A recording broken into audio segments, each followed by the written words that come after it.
Hey, Fran fam, welcome to another edition of Life and Style with Francyne. I am your host, Francyne Walker, and today joining me is Mr. Cedi Johnson himself. Let's get ready for the Cedi experience. I told Cedi I had to come a little bit more correct today. Not that I don't come correct any other day, but I needed to get a little bit more avant-garde and just put on something fun. Y'all know I love wigs, so this was one of the ones that I thought, you know what, I need the full Cedi experience. So here we are talking to a local fashion designer, but none other than certainly international, and we're going to get into that. Please join me in welcoming Cedi Johnson. Hey, Cedi. Hello, Fran. I love that look you got going on. I love the way thank you. Background. Now, where are you right now? You're from here originally. Detroit. I am originally from Los Angeles. Oh. And my parents migrated to the Detroit area in the early 70s. So I claim the D. Okay. I'm a Detroiter. Okay. Well, we claim you.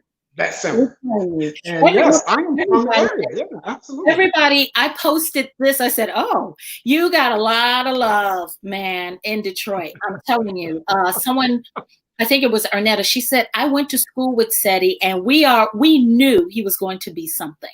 Well, I absolutely love my city. Okay. Yes. Let's be clear. I'm on the East Coast currently. Yes. Which I've been on the East Coast for about 10 years now. Okay. But and it doesn't even seem that long because I've always came back, checked in, and I still have family in Detroit, of course. And hey, that's my city. Sure. It's just that simple. And you've made some connections being here for the last 10 years. And an impact, as far as fashion, which we don't get enough recognition for being a fashion designer. Do you agree? Absolutely not. Absolutely not. The country tends to sleep on Detroit, but we have some of the baddest dressers. In Detroit, from the hair capital, my God, I remember back in the day, the zipper, all the that did some serious stuff. I mean, I was at one point in time going to the hairdresser every week, getting every Friday. Anita Baker. Every Friday. And that's just the way you do it. Getting that Anita Baker cut or that Toni Braxton pixie. That was my thing. And I had to keep my edges, my line tight. So, keep that kitchen together, huh? You got to keep it all together. So given that, how did you thrive, or how did you choose to thrive when Detroit, we were kind of like that best kept secret? Yeah. In my travels, I have found out that Detroit definitely has made its mark globally because Detroit has its own unique approach to fashion, approach to style, and it's very consistent and it's very specific. And people do know about Detroit. People hear about Detroit, and some of your greatest artists, vocalists are out of Detroit. Of course, that goes without saying. Music started in Detroit. Motown started in Detroit in the 60s. Sure. But these people were not only bringing you great music, but they were giving you style and grace, and they were giving it to you. And once you've seen these entertainers go around the world, and Detroit has always had its own unique style, and everybody knows what that is. Now, you're right when you say we haven't gotten the correct lift of the hat. Yes. But we definitely have made our mark in the fashion industry, definitely. And there's so much talent in Detroit. I started out as a kid. I've always kept it real.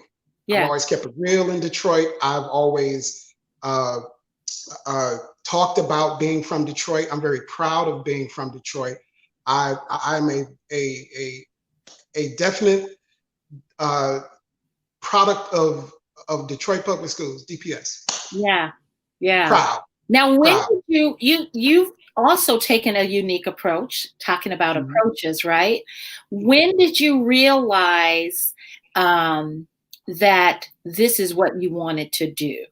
Because people, like I said, they raved about you. Everybody was just like, wow, So you have been definitely shown the love from my Detroit peeps when I announced that I was interviewing you. Wow. When did you, yeah. So they were like, we knew you were going to be something, So Okay. when did you realize this is what I want to do? Because sometimes we're fortunate enough to understand this is what it is, Yeah. and I'm running with it from Hmm. now until now until eternity. So Hmm. Hmm. Well, it started very young. I started out, I don't know, maybe uh, as early as 4 or 5, kind of having my own little view of my little self. yeah, And I will tell you a very, very short story. This was the first day of school for me. I was 5 years old, starting kindergarten. True story. yeah, yeah, And my mom was getting me ready at the time, and she parted my hair on the wrong side. Like, for some reason, I wanted it on the opposite side. I saw uh-huh. myself with my part over here instead of over here. So she came into the bathroom. I had climbed up on the vanity, standing in front of the mirror, changing my part to the other side. So Wow, I've always had this sense of this is how I want to look. This is what I like to see, and I've always had this unique ability to look at things and see something else and figure out how to manipulate it to what I had in my, sure, my viewing experience of things. But I started out very young, and I started out more technical. Like I would tinker with things and blow things up and blow fuses constantly in my house and build lamps, build model cars, which we'll get to that. okay, So I okay, started out on the more engineering side of things, more yeah, architectural, more, and I kind of stumbled into the whole fashion thing. I come from a Southern background. My parents both were born down south, and they migrated out west, and then uh, to Michigan. okay, But my mom was very fashionable. She believed in every day looking your best. Like on a Tuesday, you would find her with a beautiful house coat on, with matching shoes and the yeah, handbag that you had to run to the store. So she was very conscious about fashion. So I would always see her look her best all the time. And I guess I just got it. It's in my DNA. Style is in my DNA. Fashion is in my DNA. And I've always watched her do her thing. And I just kind of stumbled upon it, and it stuck. So I was about 8 years old, to answer your question. It happened in my early age. Yeah. And so you mentioned that so your mom was one of your early influences. Oh, Any absolutely. other, can you speak to any other influences as you began to embrace this fashion? Yeah. Well, like I said, Motown. I would watch Michael Jackson perform on American Bandstand, and I can remember looking at what they wore. Their costumes Yeah, were just amazing to me, and Diana Ross and all of these performers, and I would try and draw them out. I was like, well, if I were to do this, I would do it like this, and I piddled around with it and then kind of forgot about it. And then I came back to it when sure. I got older, and I started junior high. I started messing around with the whole fashion thing. And then one of my aunts gave me her old sewing machine. I locked So it in good. my closet for about a week. And then one day I pulled it out in the middle of playing football in the street, because I was strictly boy. I was in the Yeah, middle of the yeah. basketball, football in the streets of Detroit, and just doing my thing.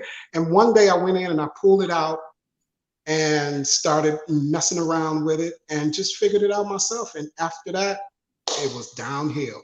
Yeah. That's inspiring because I have a song Absolutely. right now that I'm looking at, and it's like, okay, Fran, now is the time to tackle your fear. And not Absolutely. that I want to be a designer, Mhm. but I do remember when I was pregnant with my son, I didn't like any of the maternity clothes in the store. Oh, yeah. Yeah. So I had Absolutely. all my stuff made. I Absolutely. and the fun part was picking the fabric and the having, picking the Absolutely. pattern and having someone pull everything together. And I just felt beautiful wearing the things that I designed. That You know you what I mean? designed. And Yeah. even if it was a store-bought pattern, just the fact that I was able to choose the fabric because Oh, of yeah. what Absolutely. I really liked. I remember there was one store in Birmingham called A Pea in the Pod, and I Oh, went in there. absolutely. Everything was so expensive, Very but not expensive. to my liking. And I said, I could do this. So I used to go to a store called, I think it was called Zemco down. Simcoe. That was downtown. Do you Absolutely. remember A Zemco? treasure, a downtown treasure. Yes. Absolutely. Oh Simcoe's. my God. That was And an experience. That was an experience. it was. It was an It was. experience. It And was. also, if you can remember, I got one for you because Okay. I self-claim myself. I'm a self-proclaimed historian when it comes to fashion. Okay. I Okay. love the history of fashion. But Yes. there was a floor in the old Hudsons building Ooh, where you could go and find the most fabulous really? textiles and furs Yeah. and wools, wool fabrics and silks and all different kinds. Hmm. Like they because they had their own tailoring department at Yeah. Hudson's, right on Woodward Avenue. Wow. Wow. Yeah. And I got to experience that as a child. My See, my that's mom would go great. down. Remember it was called DDD days or downtown Yes, Detroit days. Remember that? downtown Detroit days. Yeah. Downtown Detroit days, and Yeah. we couldn't wait every season between uh, Thanksgiving and Christmas. You would Yeah. go down Detroit, and you would go downtown in Detroit and go to Hudson's, and just it would just be the most great, the most exciting experience as a child Sure. that you would ever have. Yeah. Sure. So Yeah. I would sneak away and go up to the floors where the fabric was. Oh my God. Yeah. I mean, it's just such an experience. Anybody that has an appreciation for fashion and textiles, you go into a fabric store, Oh, it's like heaven. it's It's like like heaven. it's like It's like there. absolute heaven. I could stay there for hours, Yes. hours and hours and hours. Yes. I refer to it as my oxygen because without it, I just can't survive without it. Yeah. I'm Yeah. sorry. It's my Sometimes oxygen. I would just go into the store and just not necessarily want anything, just to look at all the colors Yeah. and feel the fabric. So, Yeah.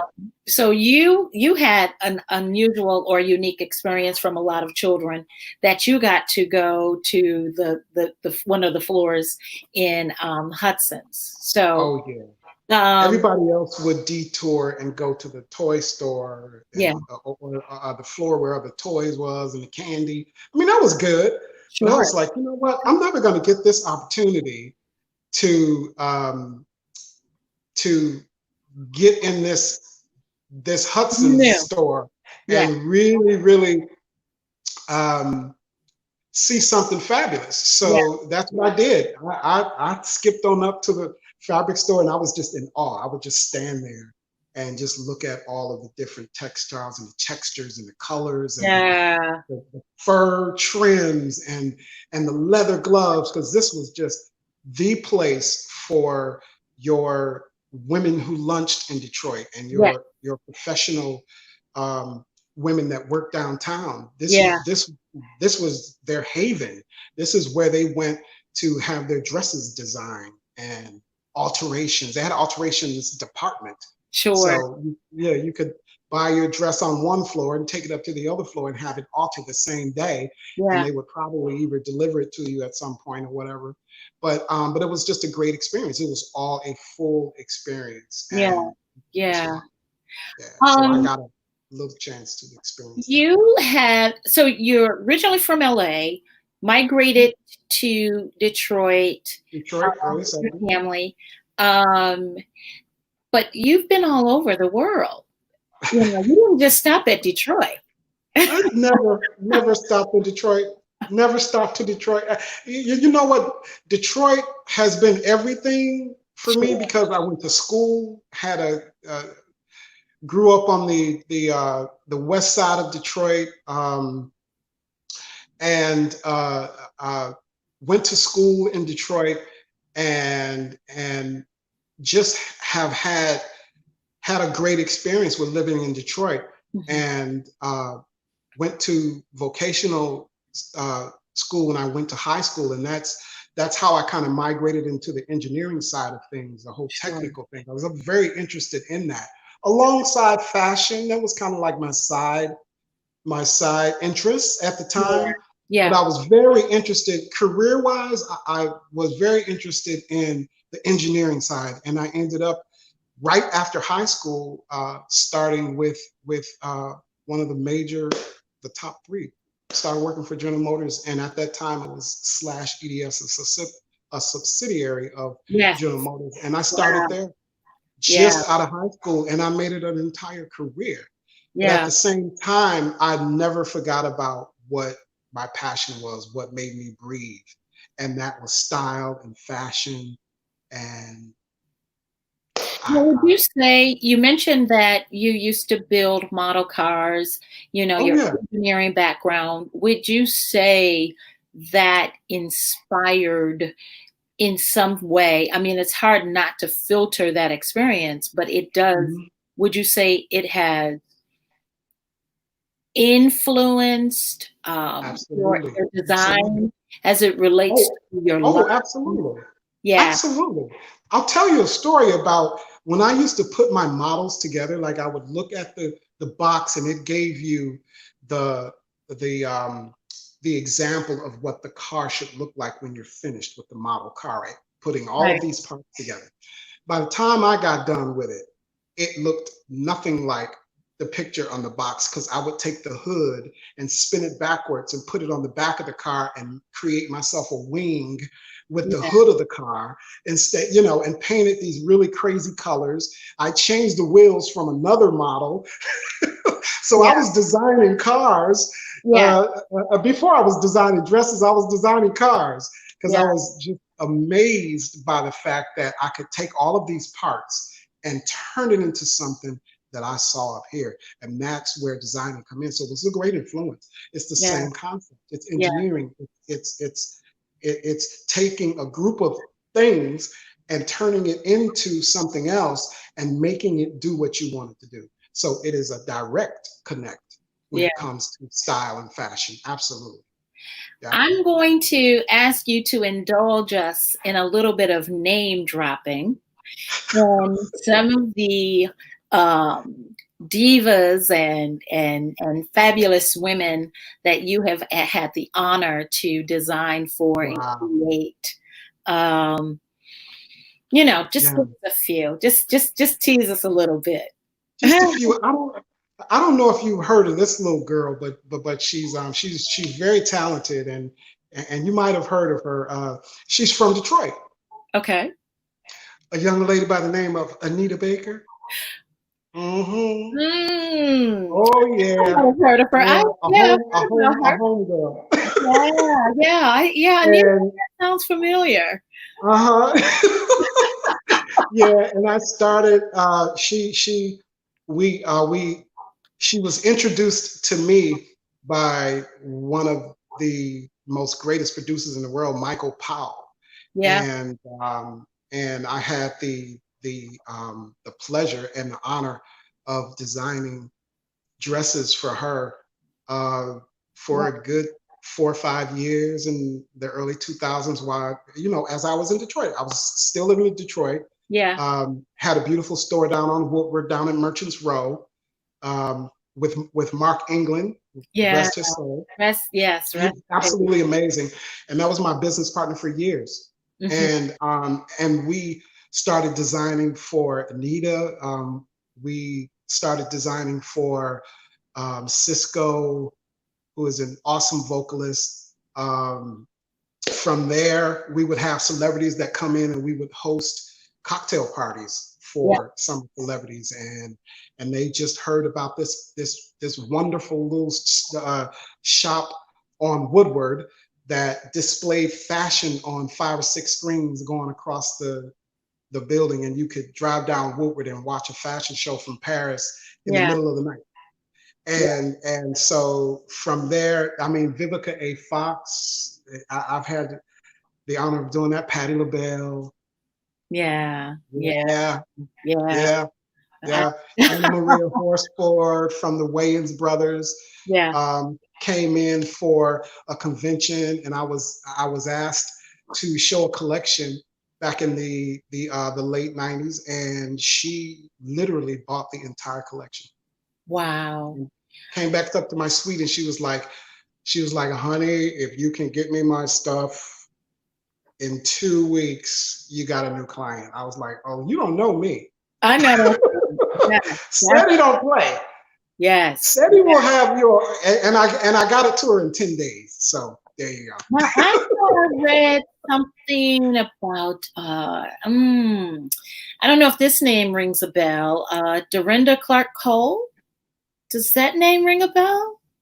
Oh, yeah. One of the first ladies. But Dorinda she's the Rose of Gospel, and we just hit it off. I think I was writing for the Michigan Chronicle at the time, and I was scheduled to do an interview with Dorinda. Now, I had met Dorinda years ago, just by attending the famous midnight musicals on Friday night as a teenager. So I knew of the Clark sisters, and I knew of their music, of course. But so we had met before, but I was scheduled to do an interview with her on the phone for the Michigan Chronicle. I was writing something. I used to write an article for the Michigan Chronicle, and the front page, that was the name of the column was Mr. Cedi Says, and I did that for about 6 years in Detroit. So I was interviewing her, and when she said, well, I didn't know you were really still in Detroit. I thought you had moved to New York. I was like, no, I'm still in the D. So she said, well, when I return, she was actually out of town doing an interview with me. She said, when I return, we're going to connect. And I was like, no problem, Dorinda. And it's been an absolute wonderful relationship. Yeah, but those Clark sisters are just amazing. Yeah. Did you love the movie? Have you seen the movie yet? Oh yes, absolutely. I had popcorn in hand the night that it was. Absolutely amazing presentation. Yeah. And very accurate. Yeah. Yes. It's like, oh, that takes me back. Yeah. Dr. Mattie Moss Clark. Oh yeah. Yes. Oh my God. She was a trailblazer. She was truly a trailblazer before her time. Yeah. Before her time. Navigating that territory. Yeah. It's so much talent in Detroit. I mean, if you want to just talk about great Black designers from Detroit, I started out in the early 80s when my mentors were Beulah Cooley. Yes. Come on now. Yes. Roz Desjardins, rest her soul. Yeah. Who else? Oh my goodness. There was an amazing stylist downtown, Arzell Smith. We called him Z, and he owned Daisinellas on Woodward and Piquette. And he was known for styling the windows with all these fabrics and all different kinds of stuff. So designers and stylists and shop owners, dress shops, on Livernois, the Avenue of Fashion, when B. Siegel Yeah. was there, and this is historic. Yeah. I mean, and really, to be honest with you, the story has to be told. It has to be told. It's got to be told, and it might have to be me. Well, you know what? I It mean, might have to be me to tell the story, but I'm going to tell the story because I was yeah. there. I was Yeah, a you have child, to. as a teenager. The Yeah, preservation of history as far as Detroit and fashion, it should not go unnoticed. absolutely not. And it should Yeah, not go untold. So, nope, not at all. talk about. So you mentioned Paris a little bit, and you mentioned what happened in Paris, and Little Paris. that. Well, I've always because as a child I didn't necessarily understand what the full scope of what a fashion designer was. So Sure. I didn't see myself as a fashion designer. Mm-hmm. But doing my research as a kid about fashion, I I'm always attracted to the top of everything, the the highest point of any interest that I have. Sure. So that took me to researching and learning about the highest level of style and fashion, and that's the haute couture world. That's Yeah. style in Paris, and I would watch these old Paris type fashion shows that used to come on Channel 62. I'm so dating myself right now, but it was called And I'm dating myself Behind. for relating. Behind the Velvet Rope. And I would come on every Saturday about noon, and I would be glued to the channel, and they would show all of the Paris Fashion Week shows Yeah. on this little channel called the Behind the Velvet Rope with Yeah. Elsa Clench. Oh I'll my never God. forget it. Yes. Right? Remember? Elsa Clench. With Elsa Clench. And Yes. she would take you behind the scenes, and she would give you all of this information about these top designers. Oh my God. And Yes. I remember when Alexander McQueen was just inducted into the Council of Fashion Designers over in Paris, and I remember all of these things. Yeah. And that's where I studied. That's where I got my knowledge about Paris and what position Paris held in the world of couture. Yeah. Because there's a difference. There's a difference. Couture is the highest level of fashion. It's the Super Bowl of how you would construct garments and clothing, and it's a lost craft, is what it is, because everything is made by hand, and it's directly from the concept of the designer. If the designer has this unique notion this season to have a dress with 356 ostrich feathers around the hemline, then that's what it is. And it's only one. Yeah. It's only one. Wow. So that's the wonderful thing. I just get all I know. talk about that. That's the wonderful thing about fashion and the couture, the world of couture, is that there's no right or wrong when it comes to fashion in terms of from a haute couture perspective. And then you have your ready to wear, and you have your collections that you do, my side collection. So that's what I was drawn from to Paris. And it has always been my dream to shoot a collection in Paris. And this past February, my dream came true. Oh. Yeah. So it was like me and my little 8-year-old self went to Paris in February of this year. Yes. And I took a very small collection and presented it over there for the first time. It was my first time presenting in Paris during Fashion Week, and it was absolutely amazing. I met the most fabulous people. Yeah. I was traveling with the most fabulous people as well, but it was a dream come true, and we actually shot the collection in front of the Eiffel Tower, and that has been the dream of a lifetime, and I'm telling you. Yeah. Talk about that, because that dream almost turned into a nightmare. It did. You had to get out of there I had to because get out of, something, yeah, a pandemic was happening right before our eyes.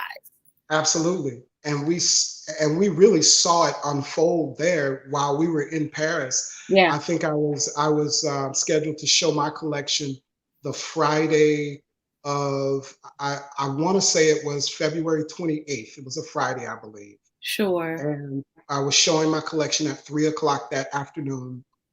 By the time we showed, and it went over incredible. It was an incredible response. It was uh, uh, we were bumping elbows with world-class designers from all over the world that were Yeah. showing at the Ritz-Carlton in Paris. Can you imagine? Right. I I'm constantly living through pinched too. myself all week long. I'm like, am I really in Paris Yeah. showing a collection of clothing? So, and shooting a collection of clothing in front of the Eiffel Tower? But yes, I was. So I'm very grateful. But yeah, we were shooting in Paris on Saturday after the show, Mm-hmm. and we got the notification that they were shutting down any public uh, attraction location in Paris that would attract more than, I think, 2,000 people, Sure. which included the Louvre and all of those popular places.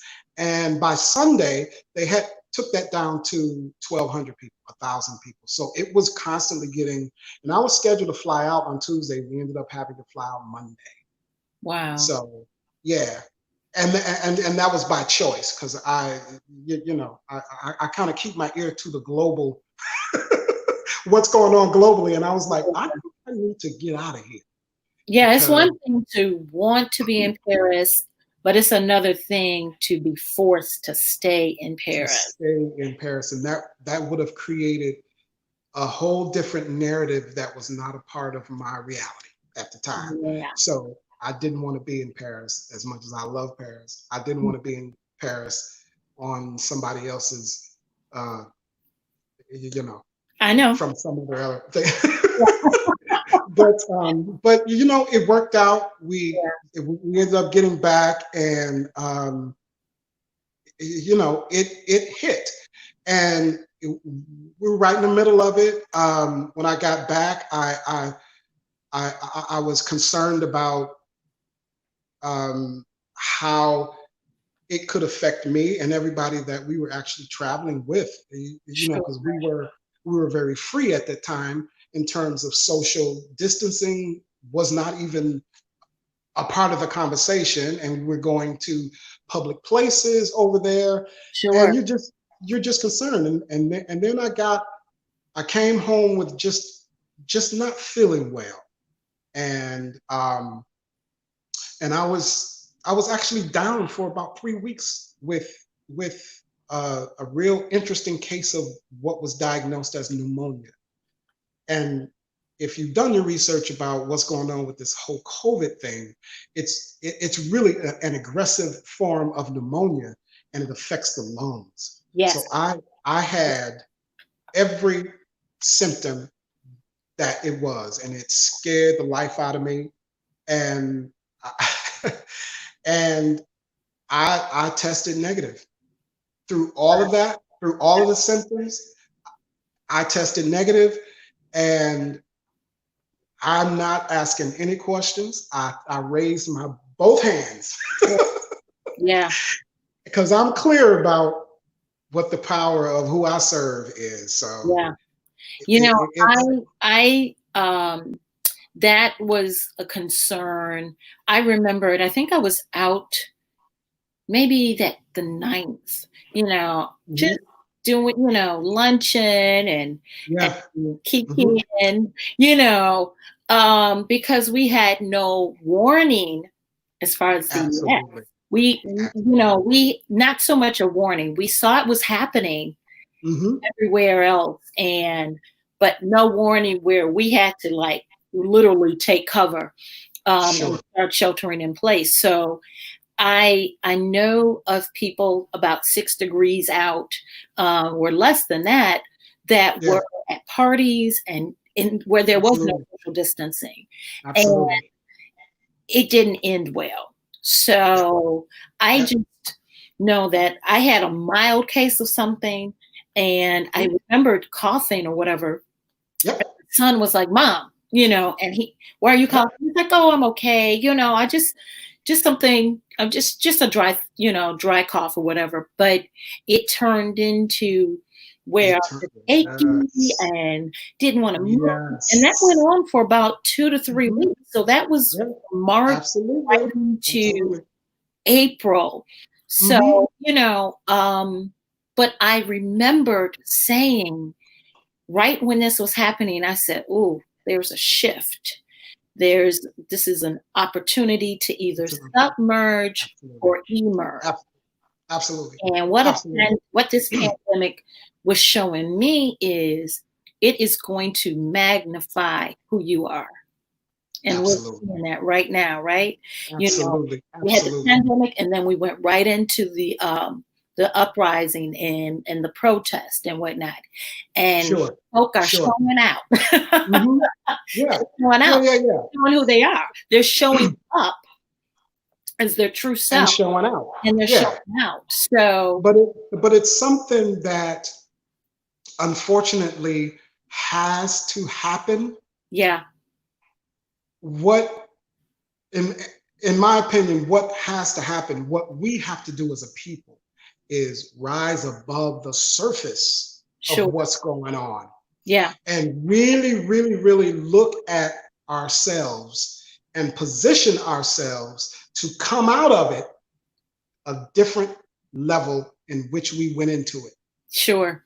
Anybody that deprives themselves of this opportunity to reinvent themselves, particularly entrepreneurs and Black business owners, this is a time for you to recreate your brand, Yeah, polish up your brand, yeah, connect with other people that do what you do, yeah, and partnership so that you can become better and come out of this thing bigger than you were when you went into it.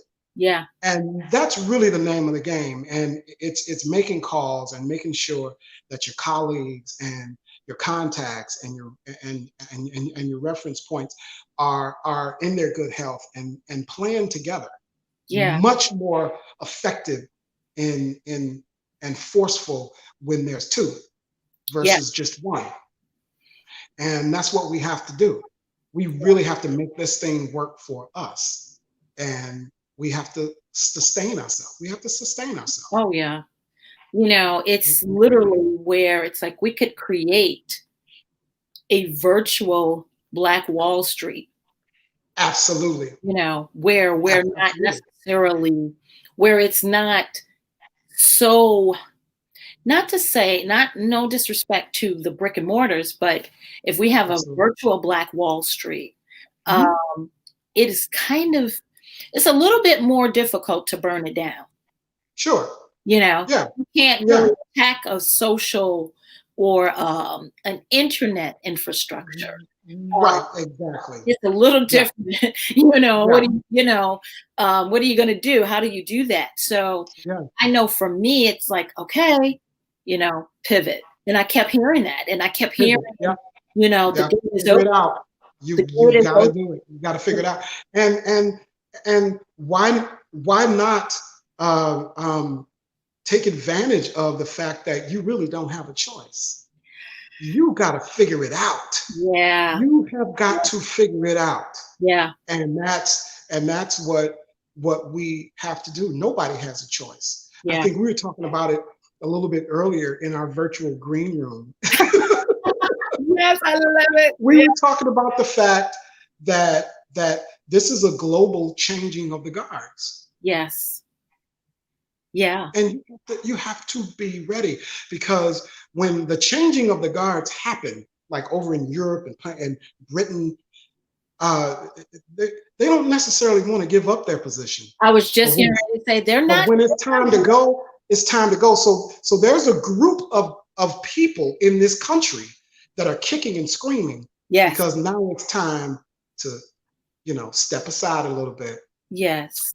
and let those who have been deprived for Because it's hundreds going of to years. happen.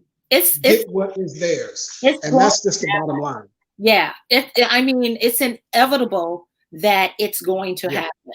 Yeah. And, you know, I've been posting different things. It's like, okay, you've got these companies right now that are throwing money at different organizations and different, Sure. you know, I said, the wealth of the wicked is laid up, Yeah. you know, for the righteous. And how can you position yourself, Absolutely, you know, that's right, to acquire some of that wealth? to It's acquire some of going that to wealth. take it's going to take some innovation, definitely some communication and strategy. Yeah. You know, and and everybody. coming together. Yes, yes. You Because have everybody to come wants together to what's going on, but for those that are, you get that knowledge or you get that wealth because they're like, okay, Black Lives Matter. It's like, okay, I'm Black. You know what I mean? I'm Black.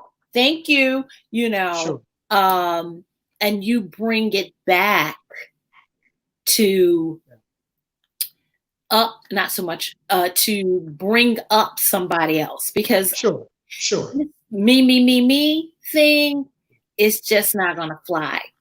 It's just not gonna fly. No, you don't make it alone. No.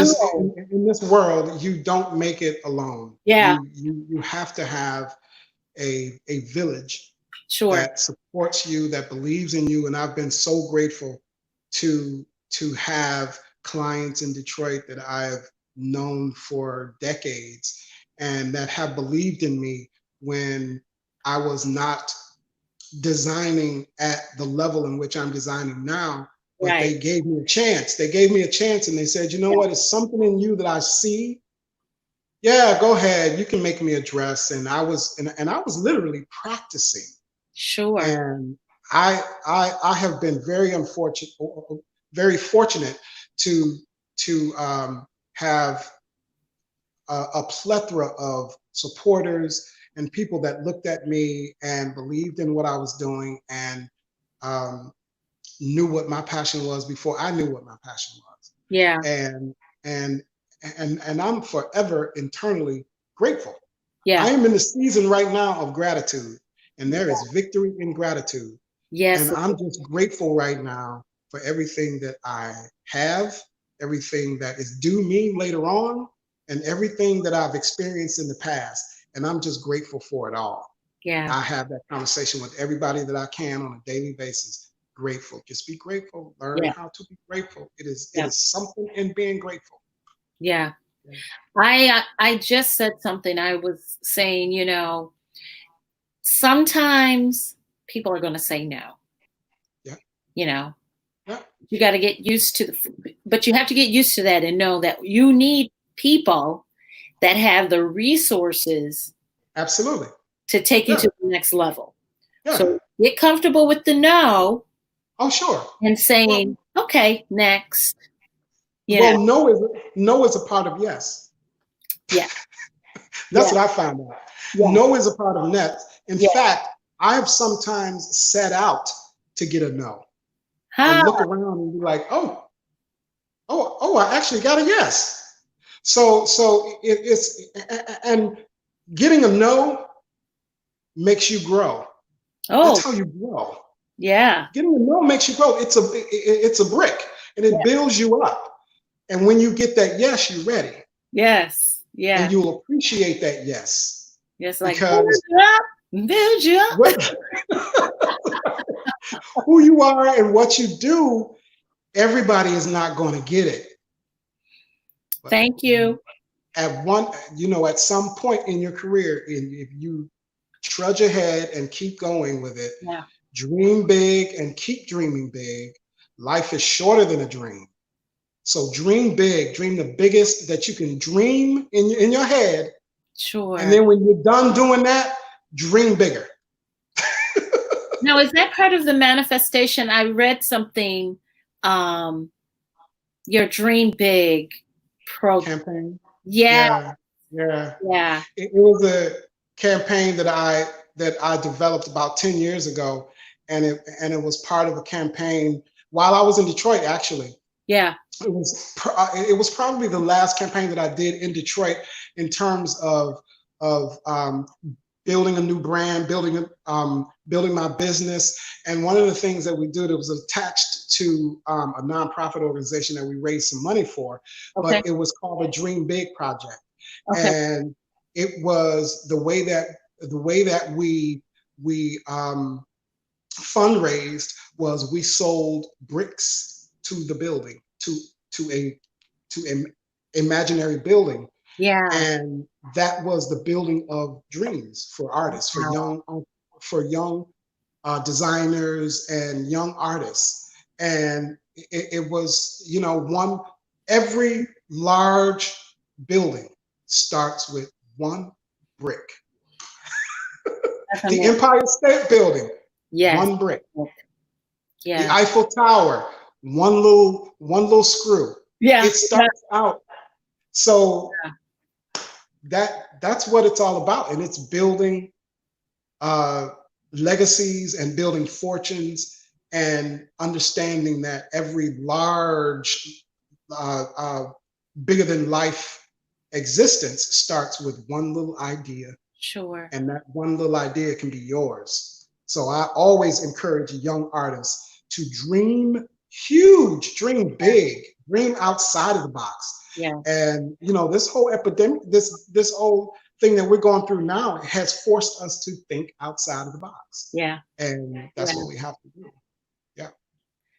Listen, I certainly appreciate you being a part of my dream, being a part of my decision to dream big and Yeah. Yeah. flourish and um, not flounder in the midst of this pandemic. And Mm-hmm. just, Mm-hmm.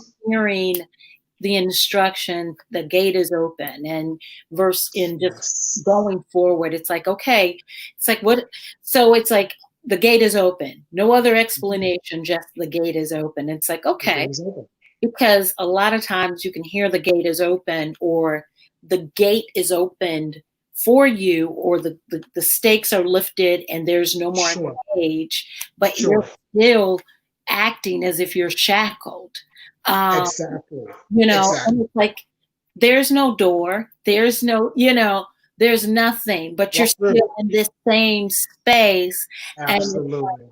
the gate is open, and your mind needs to be opened Yeah. to Yeah.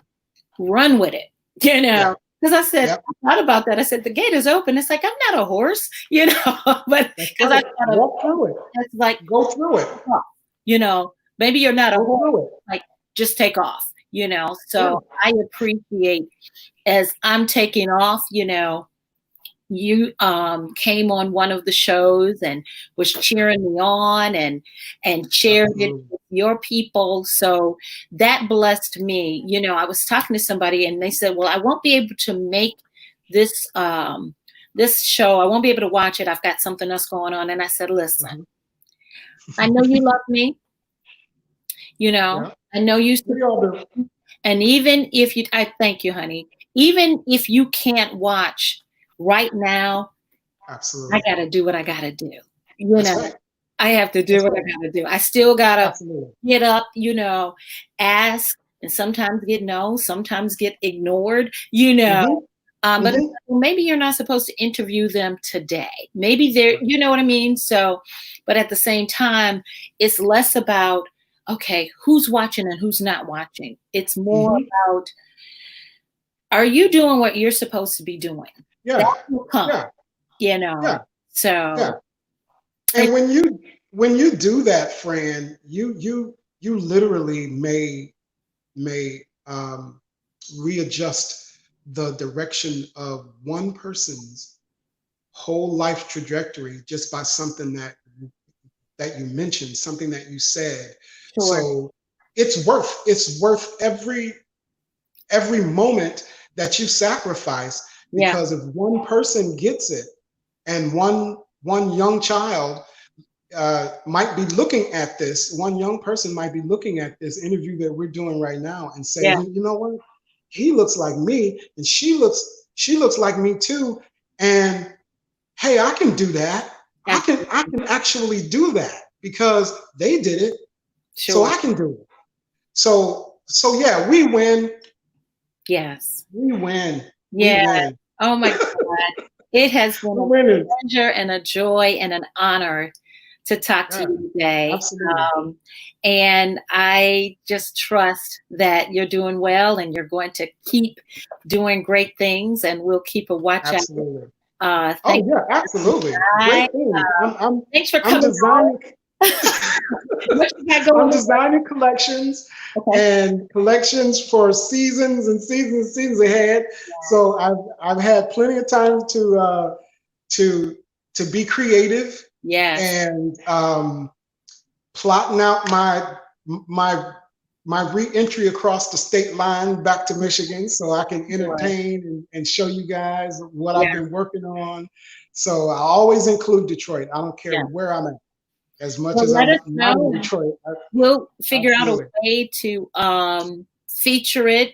As like I said, at Life and Style with Francyne, you have definitely brought the style today. We'll figure out a way to highlight some other things that you're doing as far as Absolutely. a pictorial or something. We can Mhm. make it happen. Again, Absolutely. we're just excited, and I Yeah. appreciate you for cheering me on and just helping me keep running out the gate. So Yeah. Yeah. Because I mean, we have a little history, Fran. We have a little history. Okay, Me and you. We have a little history. we do. When did we first meet? I'm going to see if you know when we first met. Do you remember when we first met? Please refresh me. Please tell me. Please tell me, because I don't I want think to say. I I don't think want I was I do believe that I was dressing or designing a dress for Rhonda Walker to. at Okay. the time, and you might have been working on a project with or with her. Yeah. You were designing something for a big event, and we kind of met. We crossed each other's path, Yeah. and I was like, okay, she's a little interesting, and she got some incredible style, and she's working on this project with Rhonda, and of course I was making Rhonda look her fabulous self. Like, Yeah. I Yeah. mean, that's not hard to do, Yeah. but we crossed paths, and we talked, and we just never stopped talking. Yeah. That's so interesting that I'm trying to remember because, you know, So it was like 2005, actually. yeah, because, you know, 2005. that's the unpopular, I shouldn't say unpopular. It's not real popular for me, but it's like if I had $1 for every time someone said that was my doppelganger. Wow. Really? Like, are you and her related? Like, no, that's a married name. You know, That's a really that's a married name. It's like, no, we're not related, you know. yeah, So, yeah, yeah. love Rhonda, Mhm. love her style. She is, synonymous with Detroit Oh yeah, style. she's amazing. She's Um, amazing. yeah, she is Amazing. doing great, always doing good Amazing. things for the babies, for the girls, with the Oh yeah, foundation. that Rhonda Walker Foundation is Yeah, absolutely, it has and I certainly, definitely support her whenever I can. We've done um, 5K walks. I've even yeah, traveled back to Detroit just to participate in one of her big fundraisers that she has during the summertime. yeah, 'Cause since I've been on the East Coast, I'm much more healthier than I have been in my life. So sure. um, I ran my second 5K at Rhonda Walker's foundation. Yeah, she asked me, she was like, "Oh my God, congratulations on your first one. You should Yeah, come to Detroit and do my 5K." I'm like, "I'm coming. yeah, I'll be there." yeah, So yeah. yeah. Wow. Well, Mm. you know what? We're just all all connected in one way or another, doing great things. So Oh yeah. Oh that's yeah. always a blessing. So I will talk to you soon. Be safe, Absolutely. stay healthy. Absolutely. Uh, Yep. because the Rona ain't over. Rona ain't over. No, it's not. I Be don't conscious of the Rona. be conscious of the Rona. She Be loves. conscious of the Rona. She is not gone at all. And if you've been sick, you definitely Oh, it like is no joke. It it's is like, not. oh It no, is no, no. nothing to You play coming? with. I'll see y'all next year. It's nothing to play with, friend. It is No, nothing to play with. no. And I'm just so grateful and just just keep on doing what you're doing. I'm Yeah. so proud of you. Thank I you. am so proud of you. Thank you. I'm proud of And you too, honey. it's you just stopped me in my tracks one day while you were doing one of your live shows, Oh, and I just literally was like, oh, look oh, at Fran. I knew it. I knew she oh, was gonna do something. oh, bless you. Bless you. I Yeah, appreciate that. I but received that. I love what you're doing, and we need for you to do what you're doing. Okay, We need don't for make you. these lashes slide off. I appreciate that, honey. I really Yeah, do. I needed yeah, that. I appreciate that. So we'll talk to you soon, okay? you got it. All right. Bye-bye, honey. Hey guys, thank you again for tuning in. That was a wonderful, wonderful conversation with Mr. Cedi Johnson. So I can officially say that I've had the the Cedi experience. Please tune in, please log in, please subscribe to our YouTube channel. Just go in, hashtag Francyne Walker. My channel will come up. You can follow me on Instagram at Francyne Walker TV, or you can follow me right here on Facebook if you aren't already. Just hit the follow button somewhere on there. But thank you again for tuning in. We've got some more exciting guests coming up this week, and I hope you will tune in then. Thanks again, and I'll talk to you guys soon. Mwah.